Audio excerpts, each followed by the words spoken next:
Dear students, now we are starting with the principles and the procedures of experiment. Actually, this is a continuation of the previous chapter, that is experimentation in science.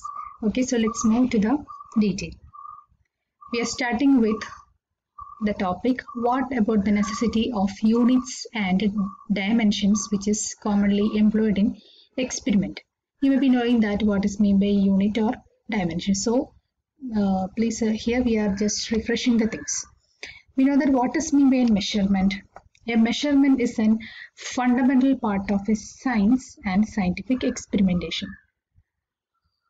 What's the importance or what is the significance of a measurement in an experiment? It is generally used for generating and comparing quantitative data, not the qualitative data, quantitative. Quantitative data means the data that we need to be quantified. Okay, or we have to be measured, that is called a quantitative. For generating as well as comparing this kinds of this analyzed quantitative data, we are using what? This measurement. Okay, and associated with this measurement there are two different terminologies. They are called the units and dimensions. Okay, first we are starting with dimensions. What is meant by dimensions? The physical quantities which are measured while doing an experiment or experimentation is known as dimensions. For example, I will cite you, it will be much more clear with examples. You may be knowing that length, volume, area, mass, temperature, time, etc. All these things are generally associated with a certain thing, right? Length, we are measuring the distance. Distance means for example, if consider two different trees, and these two different trees are generally 25 meters apart, which means they are widely separated by means of, or they are found separately by means of this particular length. So here you can see that the length is a dimensions. Then volume, 100 ml water or 1 liter milk, that is we are measuring some amount, that is volume. Then area, you may be knowing that what is meant by area. Then mass, its temperature, time, all these things that are actually physical quantities, they are called dimensions. Then what about unit? Unit is generally used as a part of the measurement. Okay, in the case of dimensions we are using this physical quantities. Okay, while measure we are using this physical quantity, that is called dimensions, while unit means the correct measurement. In the case of all these dimensions we are using different kinds of units, right?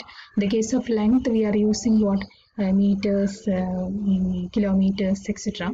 Volume we are using milliliter, liters, kilogram, etc. Sorry, milliliter, liters, etc. And area we are using square meters.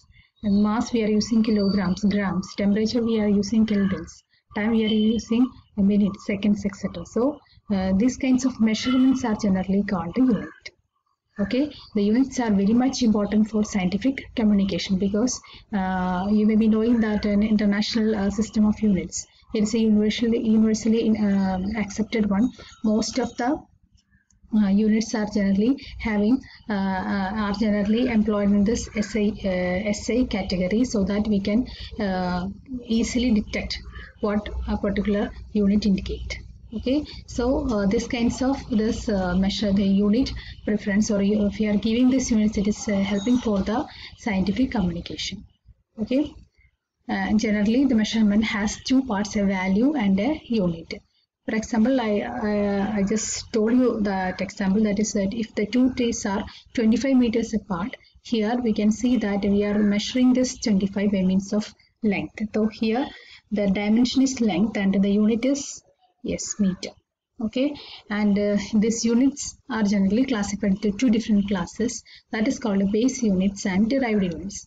You may be knowing you may be studied in +2 what is meant by base units and derived units. Generally there are basically there are 7 different units are recognized. They are length, mass, time, temperature, electric current, amount of substance, and luminescent intensity.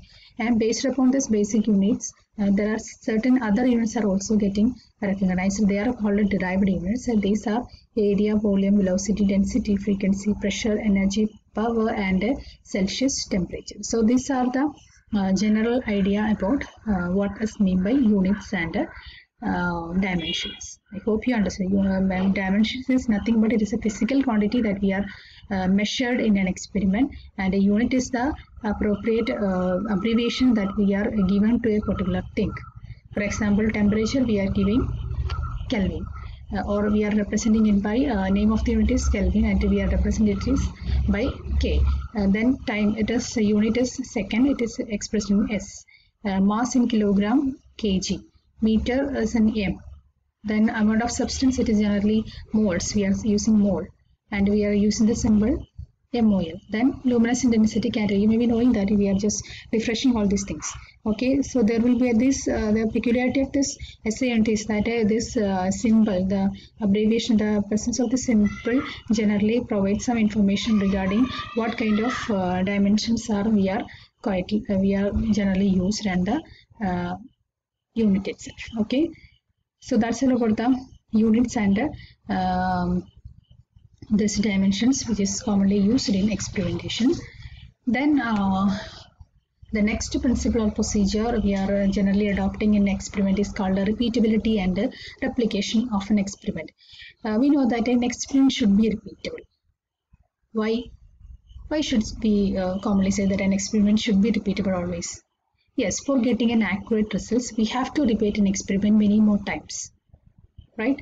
So it has to be repeated. Repeatability is a process in which a person has to be repeated the experiment, and it can be repeated by many others to produce the same result using the same design and adopting the same procedure.